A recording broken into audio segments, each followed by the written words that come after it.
Bonjour Thaïs Descuffon, vous êtes actuellement à l'université d'été de Reconquête, nous sommes le dimanche et nous allons bientôt assister au discours d'Éric Zemmour. Mais alors, pouvez-vous vous présenter succinctement pour ceux qui ne vous connaissent pas ? Oui, donc bonjour, Thaïs Descuffon, ex-porte-parole de Génération Identitaire, qui était un mouvement de jeunes, un lobby anti-immigration et anti-islamisation principalement, qui avait pour mode d'opération donc le happening médiatique, il y avait eu quelques actions comme ça qui avaient fait un peu parler, et puis après l'association elle a été dissoute l'année dernière, et moi depuis j'ai créé ma chaîne YouTube sur laquelle je produis du contenu politique et métapolitique sur le patrimoine français, européen, en général et l'actualité. Mais alors, vous qui avez été de Génération Identitaire, pouvez-vous nous décrire rapidement ce qu'est pour vous l'identité française ?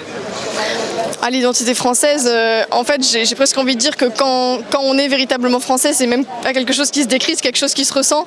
Mais vu qu'il faut bien donner une réponse un peu plus exhaustive, je dirais que c'est un ensemble d'éléments qui forment la spécificité d'un peuple, c'est-à-dire sa langue, son histoire, sa culture, son patrimoine, sa gastronomie, etc., etc. Et en fait, c'est toutes ces petites choses, même par exemple les légendes, les coutumes du quotidien, la façon dont on a de se dire bonjour. En fait, c'est parfois plein de petites choses à ajouter les unes aux autres qui peuvent sembler insignifiantes, mais qui font qu'on se sent profondément français et que nos paysages, en fait, ils sont incarnés aussi. Les peuples sont incarnés dans les paysages de leur pays.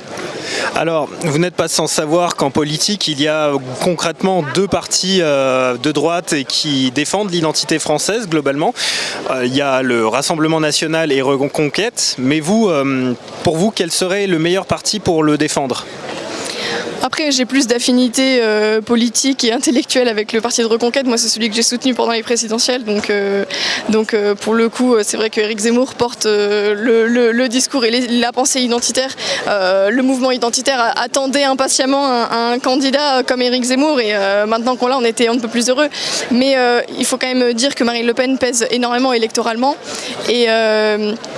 Et si elle est plus en passe de gagner, en fait, il faudrait surtout qu'elle soit capable de tendre la main à un parti comme Reconquête, parce que pour le coup, autant sur l'aspect peut-être sécurité ou du pouvoir d'achat, ils ont des réponses à apporter, mais sur la question de la civilisation, de la défense de la civilisation, de la pérennité du peuple français, qui est la souche de notre existence, eh bien, ce sont les cadres de la droite de Reconquête qui pourront répondre à ces questions-là et l'aider sur ce plan-là. Donc moi, tout ce que j'espère, c'est qu'il y ait cette union des droites et qu'elle soit capable de tendre la main à des partis qui se complètent. Et du coup, pour parler un petit peu de la jeunesse qui voudrait s'engager en politique et qui peut-être aurait du mal à défendre les valeurs françaises, auriez-vous des conseils à donner ?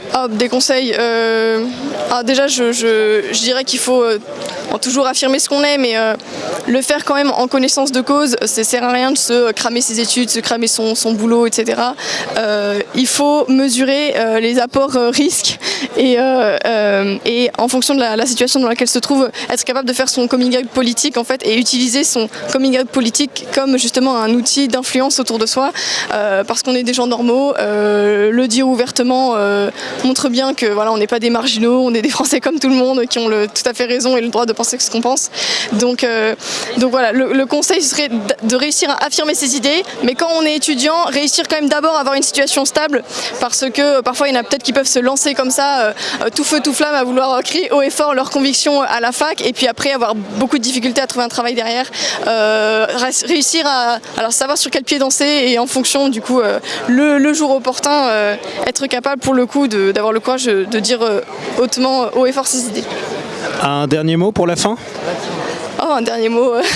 Non, moi, je suis ravie de me retrouver à ce meeting-là. Je vous souhaite bonne continuation pour la création de votre média, et puis j'encourage tous les jeunes Français et Européens de la région et de la France à s'intéresser à leur patrimoine et puis à s'engager en politique, parce qu'on en a vraiment besoin pour les années qui viennent. Je vous remercie. Merci.